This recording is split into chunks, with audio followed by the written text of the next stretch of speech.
recouvre beaucoup de terrain. Et là, je vous donne un petit mot d'explication.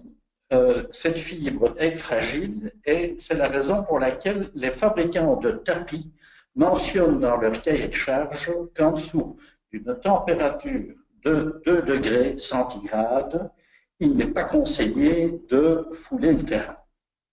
Je vous donne une petite explication quand même. Les 2 degrés centigrades sont pris à 1 mètre du sol par la météo nationale, et donc dites-vous bien que 2 degrés à 1 mètre du sol peuvent représenter 0 degré, donc un léger gel qui fragilise votre fibre. Je vais vous donner un exemple, puisque les polymères, en 2 mots et pour faire simple, c'est une forme de plastique, c'est une sorte de plastique. Et le plastique est fragile. Laissez votre tuyau d'arrosage de tout l'hiver. Je vous signale que dès que vous le rentrez, vous allez constater, si vous marchez dessus, qu'il risque de casser. Vous avez le même phénomène pour les fibres synthétiques. Et si des experts m'ont livré aujourd'hui que fouler le terrain avec la neige ne constitue pas, ce n'est pas déconseillé, mais ne constitue pas un danger formel, ce n'est pas recommandé parce que si vous évacuez la neige et que vous foulez le terrain, le poids humain d'un adulte représente, quand vous courez sur un terrain synthétique, vous allez marteler, vous allez casser les fibres et c'est comme si vous preniez un marteau et vous tapez sur votre terrain synthétique, les fibres vont éclater. Ceci est un petit conseil que je vous livre au niveau de la bonne tenue des terrains. Sachez qu'aujourd'hui même, la Pro League de football, dans une commission d'infrastructure qui est la sienne, a décidé d'émettre des bons et des mauvais points aux clubs qui sont un peu négligents avec leurs infrastructures. Ne prenons pas exemple et soyons donc les bons élèves de la classe. On va en arriver à la question principale. Donc, quel est le temps aussi que vous consacrez habituellement à l'entretien de terrain? Vous avez répondu que vous confiez cette tâche à un employé du club en majorité, qu'il soit bénévole ou sous contrat payeux, ça n'a pas d'importance.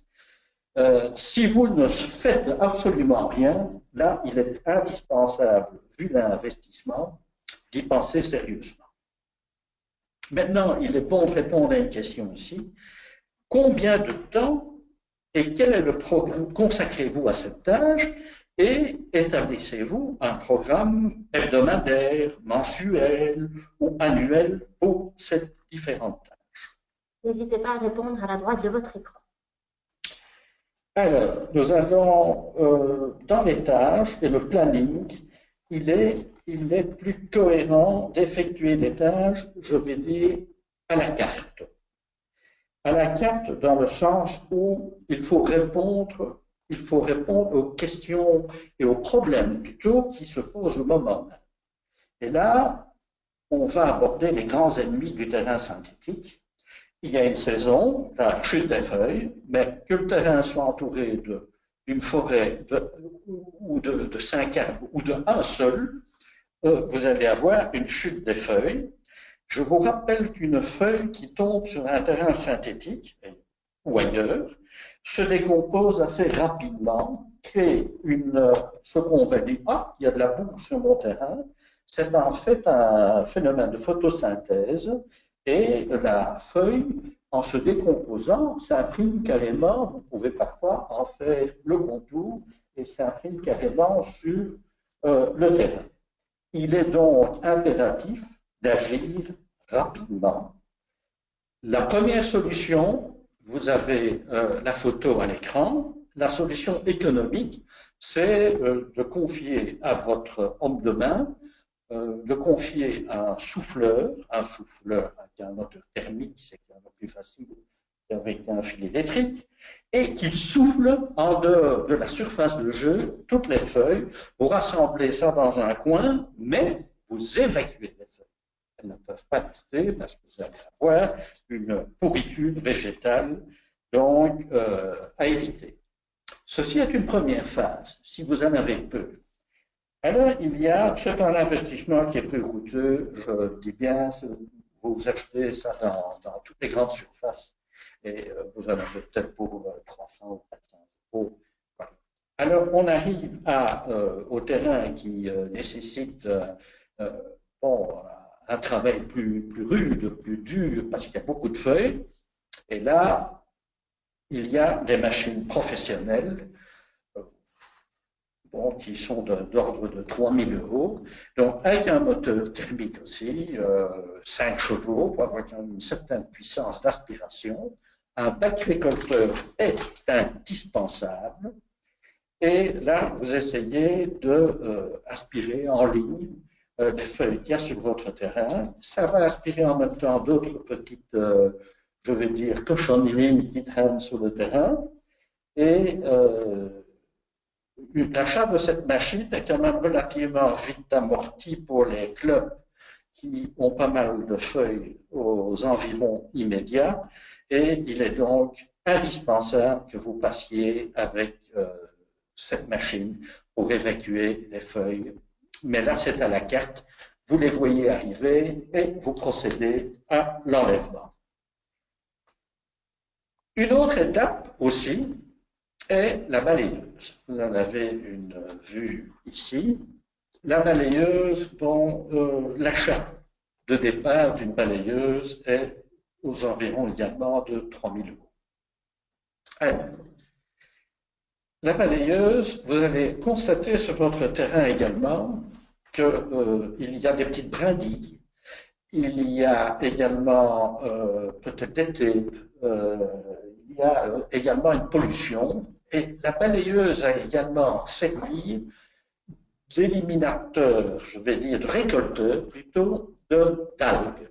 Et là, je reviendrai un peu plus loin avec l'arrosage au problème des algues, parce que la balayeuse, si vous la passez de temps en temps, va avec le bac récolteur que vous devez vider, que l'homme doit vider régulièrement, va balayer régulièrement toute cette petite pollution qui se fige dans les fibres de votre terrain. Les fibres du terrain, c'est 1,3 mm pour les terrains rapides jusqu'à 1,8 mm. Et je vous dis, les fibres sont le nid de cette pollution dont les algues sont un élément important.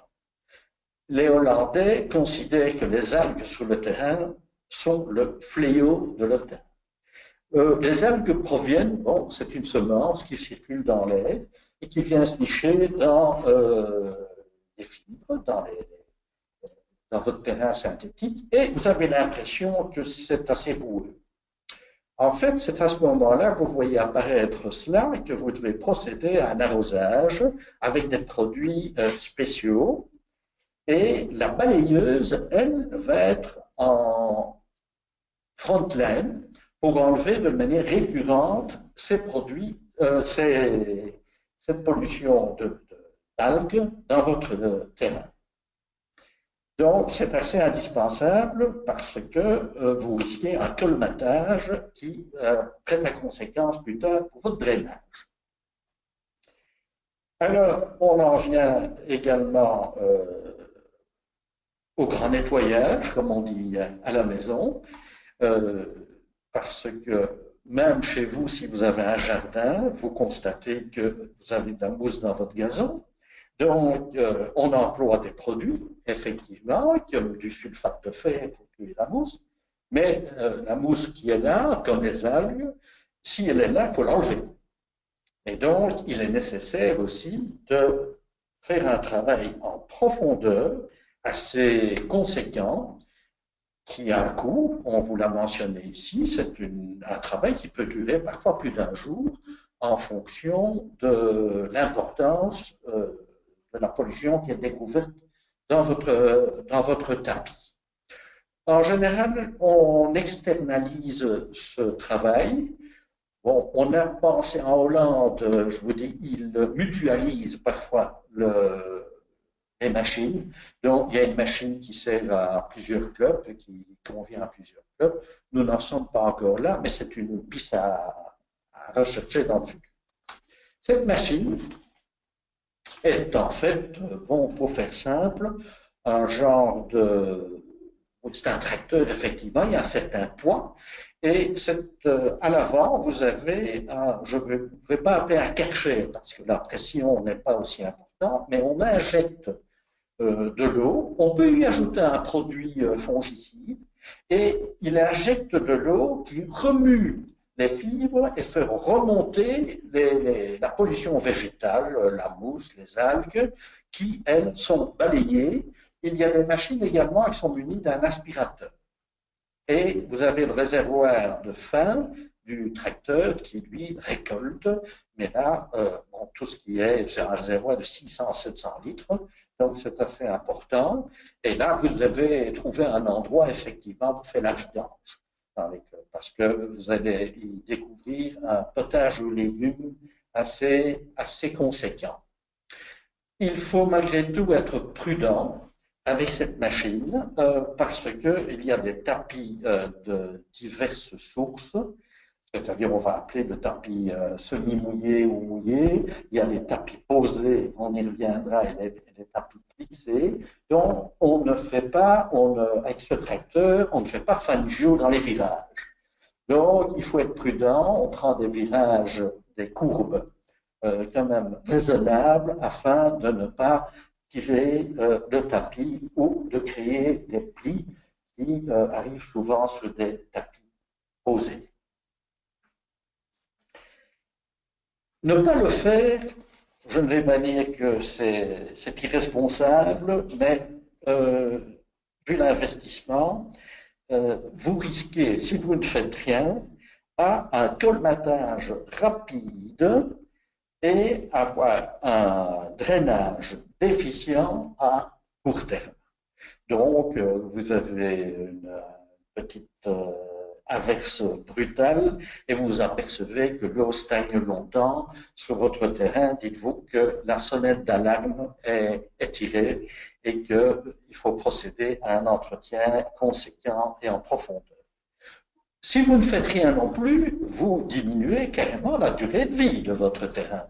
Parce que les fabricants de tapis, effectivement, donnent des garanties à condition que vous effectuiez actuellement, c'est lié même contractuellement, et il faut que vous effectuiez ces entretiens de manière soutenue, et sinon votre la garantie pour le terrain risque de vous échapper. Quelques petits points d'attention aussi, si vous en êtes au renouvellement ou à la construction de votre nouveau terrain. Voilà, nous recommandons, mais la Fédération hollandaise aussi n'autorise plus que ça, de clipser les tapis. Clipser.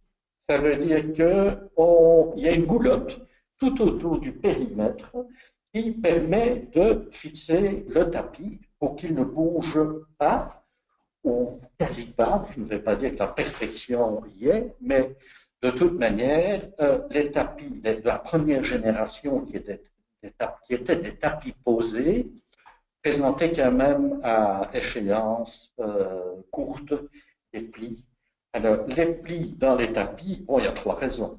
Il y a la physique d'abord, la dilatation, pardon. La dilatation, c'est physique. Chaleur, froid, votre tapis se dilate et bouge. La poussée du poids des joueurs, par exemple, sur les lignes de fond, quand il y a la sortie sur pénalty. Vous exercez une poussée par centimètre carré qui est importante et on a déjà vu des terrains où des petits plis se produisaient près des goals et c'est la poussée. En fait, c'est la poussée des joueurs. Et alors, le troisième élément, la prudence qu'il faut avoir sur les terrains poser la prudence dans l'utilisation des machines. Même une balayeuse, bon, on doit y aller prudemment. Un petit truc aussi, en dehors du clipsage des tapis, c'est prévoir pour les machines aussi l'évacuation et les espaces suffisants pour laisser passer le matériel d'entretien, dont une bonne largeur de voiture ou de tracteur fermier dans le cas d'un entretien en profondeur. Je reviens aux machines lourdes, comme une balayeuse ou votre aspirateur de feuilles. Pour faire des économies d'échelle, achetez du matériel qui a au moins 1 mètre de largeur, parce que sinon vous allez confier cette tâche pendant des journées, le même boulot à un homme. Donc, tout un terrain, 6000 mètres carrés, peuvent être traités avec une machine, il ne faut même pas la journée, avec une machine avec un moteur, un bon moteur pour que vous ayez une rapidité d'exécution et donc, à ce moment-là, vous avez un résultat optimal. Alors, les éclairages, on y reviendra un peu plus tard. On mentionne les brosses à l'entrée des terrains. Dans la première génération, les constructeurs mettaient des bacs à eau pour qu'on espérait voir les joueurs y tremper leurs chaussures et les nettoyer. Je ne vois plus ça dans les cahiers de charges actuels. D'abord, partout où il y en a, je vois que tout le monde faisait le tour et on ne trempait pas ses pieds pour apparemment les nettoyer. Donc, il est peut-être préférable de placer des tapis. Quand je dis ce sont des tapis en synthétique à poils épais et hauts, et les joueurs, en passant sur ce tapis, peuvent se brosser, si vous le mentionnez, brosser les pieds, ou alors l'effet est déjà primaire et frottera déjà un tout petit peu les chaussures des joueurs. Les cailloux, bon, c'est évident, c'est une évidence, mais beaucoup de terrains sont encore avec des apports en cailloux ou en des espaces verts qui, eux, ne sont pas bénéfiques au passage des joueurs, puisque vous retrouvez les cailloux qui, évidemment, sont totalement déconseillés, c'est nuisible au terrain, même à la sécurité des joueurs. Et il est un fait aussi, c'est que les espaces verts, bon, nous ne sommes pas un pays très chaud. Toute l'année, il y a des pluies et quand on marche sur les espaces verts, on rentre avec de la boue au pied. Alors, petit conseil, oui aussi, vous pouvez, je reviens au point précédent, mais vous pouvez, au sein du club, malgré tout, établir un règlement d'ordre intérieur pour empêcher des petites dérives au point de vue chaussures et autres. Ça, c'est à chaque club à entrevoir un tout petit peu de par son règlement d'ordre intérieur où il veut canaliser les jeunes et moins jeunes pour qu'il y ait une discipline qui règne pour la montée sur le terrain. Entretien, éclairage. Bon, votre éclairage, il est là, tout le monde passe aux LED, évidemment. Et dans l'entretien, il est nécessaire, malgré tout, mais il y en a peu qui le font pour des raisons évidentes, c'est que les pylônes nécessitent ce qu'on appelle un voltigeur. Il faut nettoyer les vitres de vos projecteurs.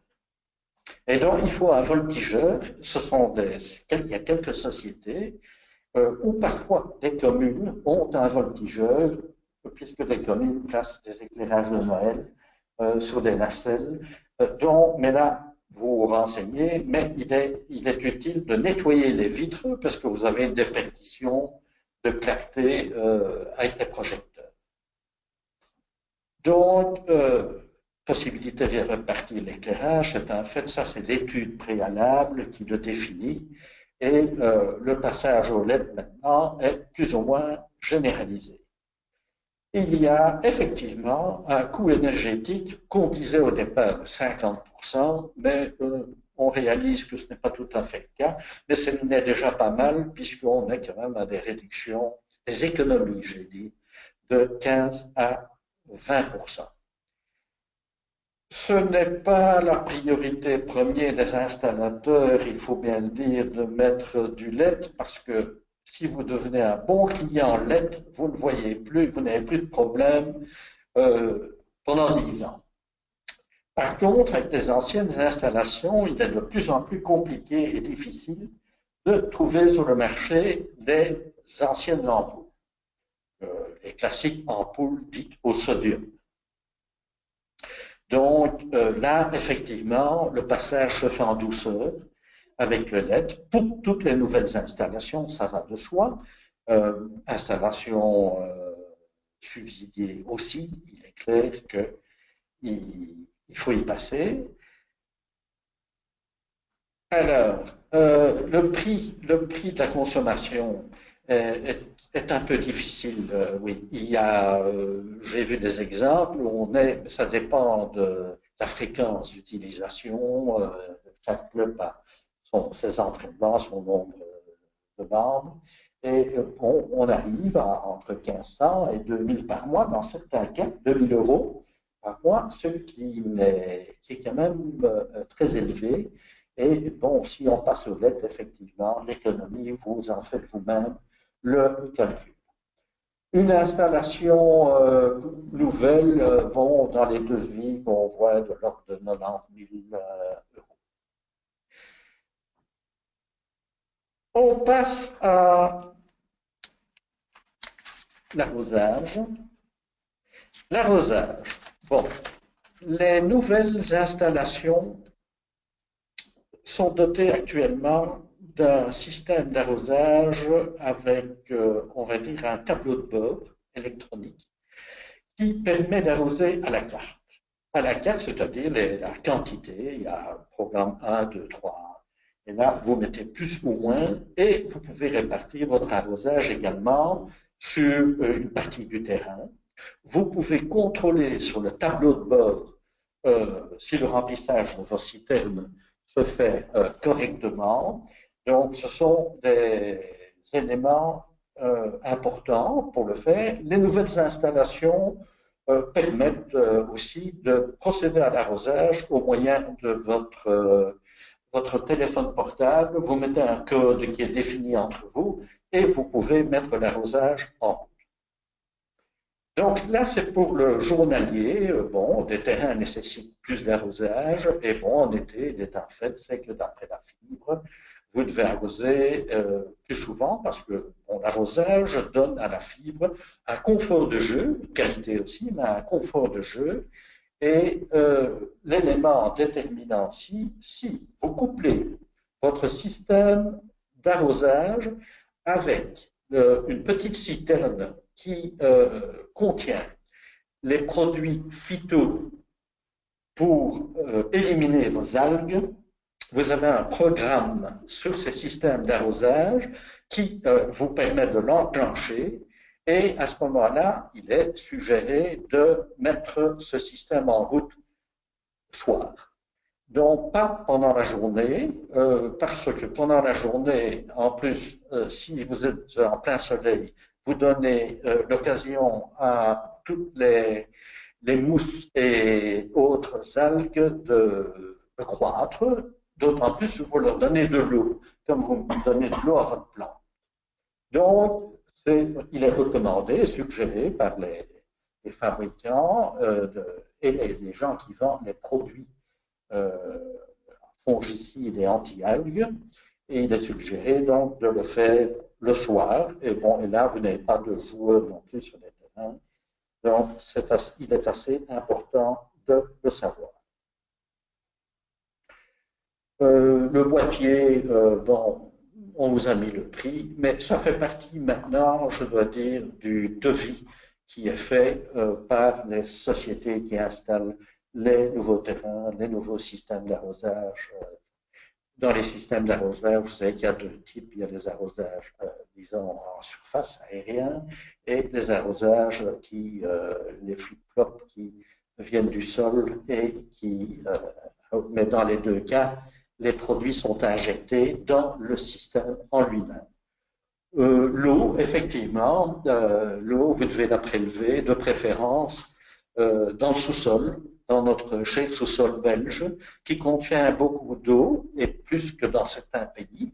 C'est une info. Ne croyez pas que la Hollande a beaucoup de nappes phréatiques. Il y a beaucoup de canaux, il y a beaucoup de fleuves en Hollande, mais ils sont obligés aussi de procéder à une filtration de l'eau qui vient des rivières et des fleuves pour arroser leur terrain.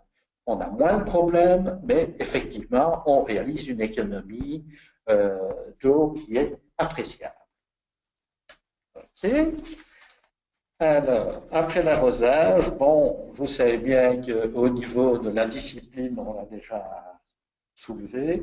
Vous avez une photo là de la fameuse baignoire pour les pieds qui n'est plus pratiquée parce qu'en plus il y a un côté négatif, c'est qu'en hiver, cette surface dans laquelle on met de l'eau, elle gèle et on va en faire la vidange. Donc, je vous dis, ce n'est plus repris. Il y a des clubs qui nous ont signalé qu'il y avait un peu de laisser aller, mais pas toujours de leur faute, c'est-à-dire des intrus qui viennent de temps en temps faire courir leur chien ou rouler en vélo. Nous l'avons entendu à la commission infrastructure, donc ce sont des réalités actuelles, et donc là, il faut être vigilant. Je ne dis pas qu'il faut partout mettre un concierge, mais il y a une vigilance qui s'impose. Il y a également le règlement d'ordre intérieur qui s'impose chez vous pour les chaussures, etc. Et il faut, en règle générale, responsabiliser vos membres et vos joueurs. Dans la liste des petites tâches, il est quand même recommandé de faire un planning et de bien établir votre planning sur l'entretien quotidien ou hebdomadaire. Je vous ai dit qu'il y a une partie qui était à la carte en fonction des nécessités, mais il est clair aussi que la propreté, on vous a parlé du nettoyage terrain, balayage, mais il est un fait, c'est que la propreté autour et alentour est indispensable parce qu'on voit encore trop souvent des canettes qui traînent sur les terrains et on vous recommande statistiquement de mettre une poubelle tous les 20 mètres. C'est votre gestion interne qui définit, qui vide les poubelles et ainsi de suite. Mais il est vrai qu'en été, ces poubelles sont rapidement remplies avec canettes et autres. Donc, veillez-y, soyez attentifs. C'est quand même important au niveau des tâches de votre homme.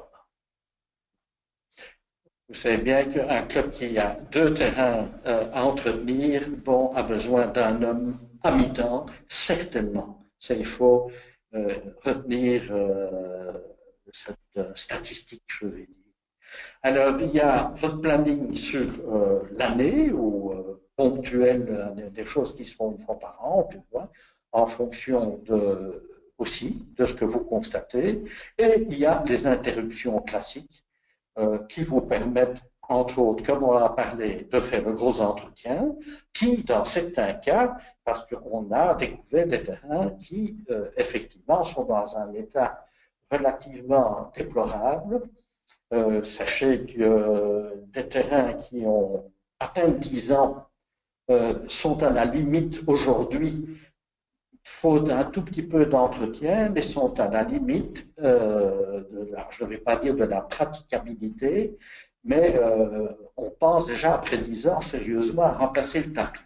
Alors que les garanties actuelles, et même en Hollande, sont de l'ordre de 15 ans. Donc, mais il faut les entretenir. Donc là, vous le prévoyez dans votre budget et dans votre planning. Il est un fait certain aussi, c'est qu'il y a la révision des goals, puisqu'il y a des articles de règlement, c'est l'article 26, qui concerne tout le matériel et les run-off et ainsi de suite. Donc, vos goals, profitez-en également pour la maintenance de vos goals, les filets, les crochets et toute la sécurité aussi, pour qu'il n'y ait pas de problème si quelqu'un vient se heurter à un montant d'épaule et qu'il accroche un des crochets, on va dire, qui maintiennent vos filets. Profitez également de regarder un peu vos espaces verts et des autres abords. C'est important, profitez de cette période. Et l'octopause, bon, c'est vrai, est une période indiquée aussi pour des petits rafraîchissements, je vais dire, de peinture. Les sanitaires aussi, entretien des pommeaux de douche, c'est important parce que même chez vous à la maison, je crois qu'il est nécessaire notre eau est rude en Belgique, donc le calcaire est présent partout, donc les pommeaux de douche, ça s'impose aussi de faire un petit entretien de ce côté-là. Et enfin, tout le monde a un, deux, voire plus de sponsors et vous mettez des bâches, des panneaux, qu'ils soient en matière synthétique ou en dur. Et donc là, c'est le moment aussi de rafraîchir, de revoir vos emplacements. C'est la période indiquée, un nettoyage peut-être de vos panneaux, puisque effectivement, ça peut s'imposer. Il est également prescrit de... Enfin, là, vous êtes libre un peu de voir ce que vous décidez, mais la cigarette, on a déjà constaté au bord des terrains, bon, liberté à l'extérieur de fumer, mais il y a une facilité aussi d'écraser son mégot sur le terrain synthétique. De manière interne, mais bon, il y a des clubs où on interdit la cigarette, j'en fais partie, et c'est quand même bon, une réflexion à avoir. Il est également indiqué de peut-être le communiquer, d'interdire l'accès à quiconque à vos infrastructures en dehors des heures de hockey ou en dehors des heures de présence de vos responsables qui sont là pour surveiller vos installations. On a déjà vu beaucoup trop de dérives à ce sujet dans les clubs où on a même dû faire appel à la police. Les tribunes, ceci est une info, c'est pour les clubs qui envisageraient d'investir. En DH, il est vrai qu'on préconise de plus en plus d'avoir un espace avec des places assises. Nous n'allons pas faire ici une publicité. Il y a des tribunes qui sont fabriquées en Belgique avec des modules comme un mécano qui s'emboîtent.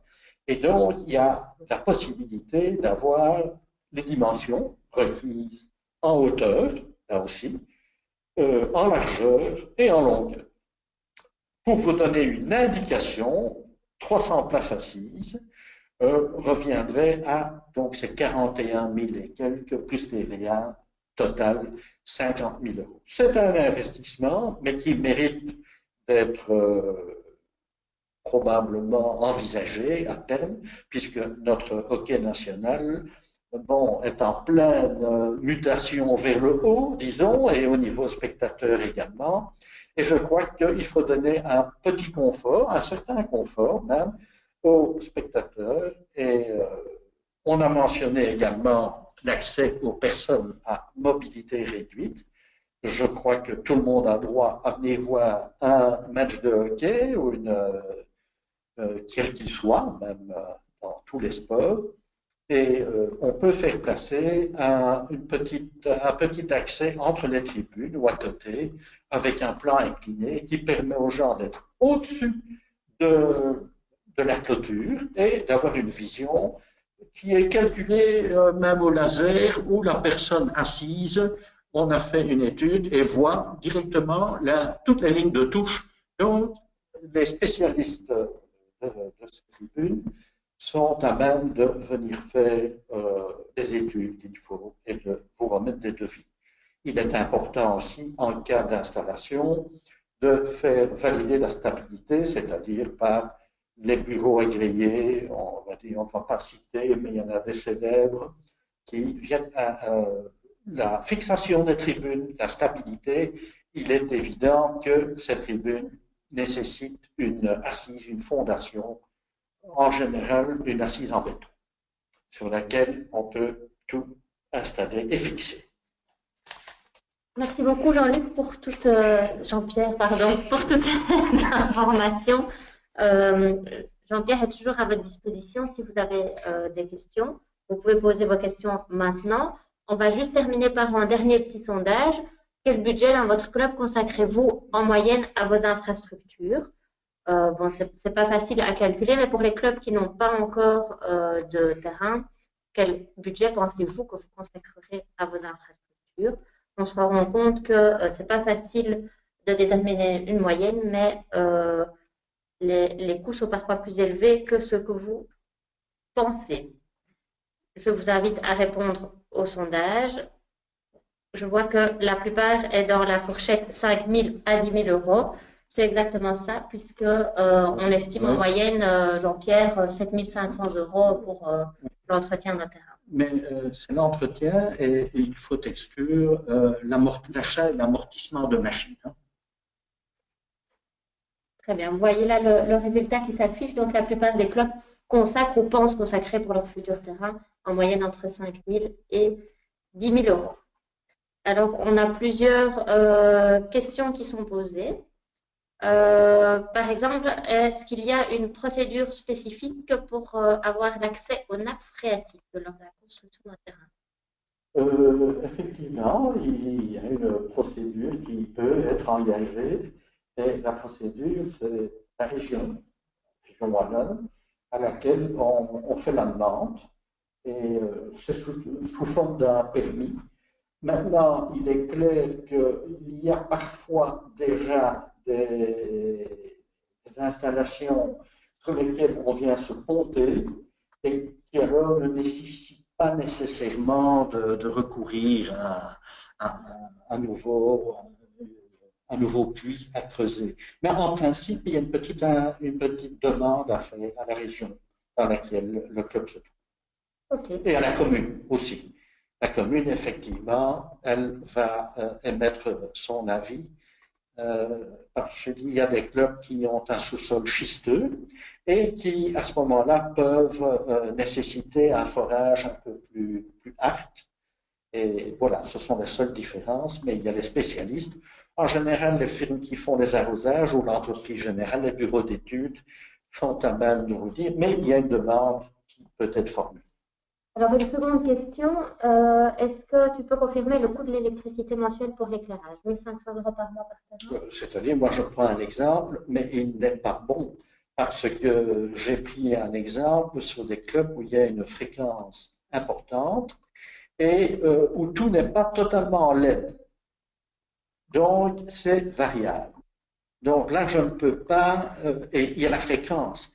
Si vous vous entraînez de 4 heures en hiver, de 4 heures de l'après-midi à 11 heures du soir, effectivement, vous allez directement avoir une hausse des prix. Et maintenant, il faut voir votre fournisseur d'électricité. Cela se négocie. Actuellement, je ne citerai pas les grands fournisseurs d'électricité, vous les connaissez tous, mais il y a une négociation, il y a des délégués commerciaux qui sont prêts à discuter, on va dire, le bout de gras avec vous en fonction de vos nécessités. 1 500 euros, c'est une moyenne en fonction de quelques réponses. Oui, on a eu des clubs. Oui, mais c'est élevé, hein, je sais bien. Très bien. Est-ce qu'il y a d'autres questions? De toute façon, je tiens à vous rappeler que Jean-Pierre sera aussi présent au Spirodome le 5 février. La session sera consacrée principalement au financement des infrastructures, mais des questions pourront encore être posées sur l'entretien, sur les normes qu'on exige. Et donc, on vous fera un grand plaisir de répondre à ces questions. N'hésitez pas à consulter notre site web avec l'ensemble des informations dans l'onglet OK Academy, où là, vous aurez toute une série d'informations, notamment sur les infrastructures. La commission infrastructure est toujours disponible également pour vous rencontrer et analyser de manière individuelle les problèmes auxquels vous devez peut-être faire face. Je constate qu'il n'y a plus d'autres questions. Je pense dès lors qu'on peut lever la séance et vous remercier d'avoir assisté à ce webinaire. Merci.